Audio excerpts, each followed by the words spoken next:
This is Optimal Living Daily episode 2251. Worried you can't handle it? And trying to fix your problems all by yourself? Both by Stella Grizont of Woopaah.com and your very own personal narrator, Justin Malik, reading to you from some amazing blogs and books sometimes to help you optimize your life. Topics include personal development, productivity, and minimalism mostly. And some of the authors I feature with their permission include Zen Habits, Mark and Angel, The Minimalists, and more. Now let's get right to today's 2 posts as we optimize your life. Worried You Can't Handle It? By Stella Grizont of Woopaah.com. Our daughter, Lenore, is now learning to crawl, time flies, and I love watching her. Sometimes she grunts like a bodybuilder lifting seriously heavy weights. She doesn't get discouraged. She just keeps practicing and falling down and getting back up. And I could just watch her doing this for hours. Now, I know the whole learning to crawl before you walk expression is a bit old and overdone, but watching Lenore go at it in the literal realm gives it a new and deeper meaning in the figurative sense. Babies and toddlers are magnificently simple. They don't know about fear and self-ridicule and aren't wondering how lame or silly they must look. They also aren't worrying, how am I ever going to run if this stuff feels so difficult now? In their early developmental stages, babies are wildly self-involved in a good way and living fabulously in the present. So they don't let anticipation of future challenges keep them from the matters at hand and foot. Amazingly, we all started out like that.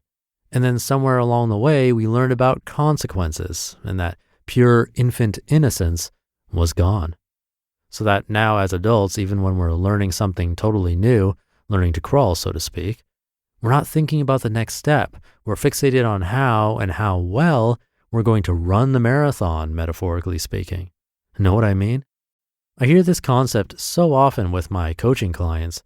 They worry that they won't be able to handle it, whatever it is, so they resist trying something new or attempting a new direction despite being unhappy in their current situation. Now I know you know what I mean. One woman I coach, who is also a new mom, is launching her own company after working years as an art director. She says to me, "Stella, I can barely make time to meet with you. How am I ever going to run this company?" One step at a time.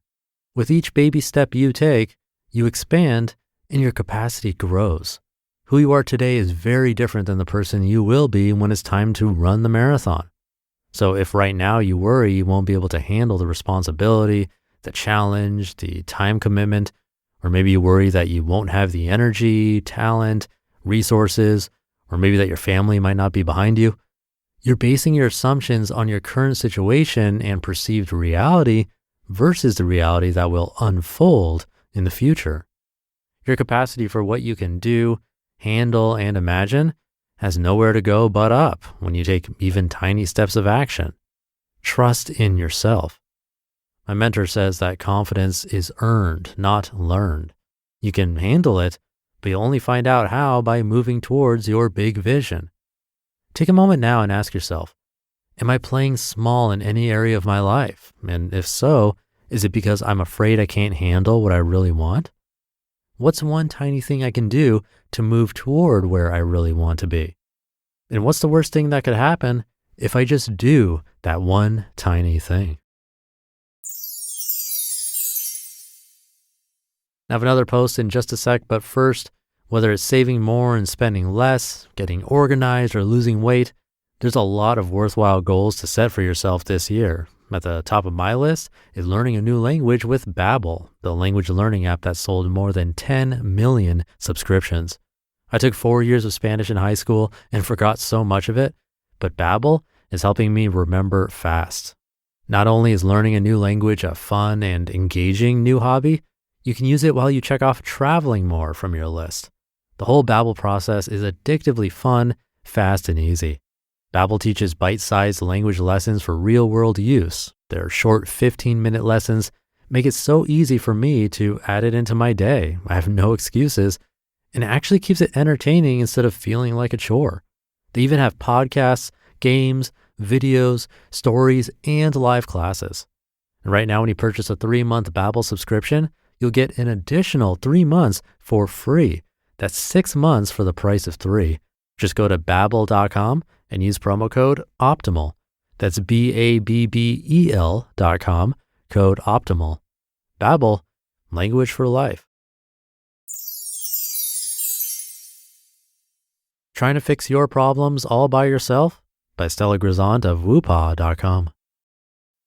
Feel like you have the weight of the world on your shoulders and feeling kind of alone in your struggle?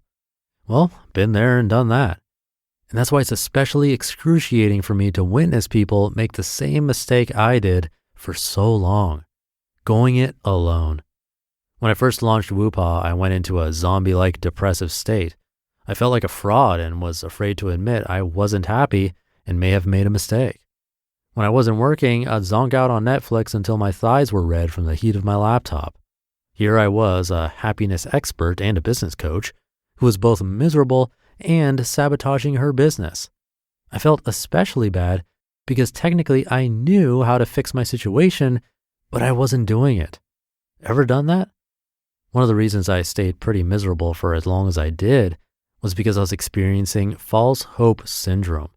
False hope syndrome is when you make a decision to change something about yourself and feel a fresh sense of hope and optimism, and that ends up sabotaging your actually getting stuff done because you underestimate how much effort it takes and you end up failing and not changing.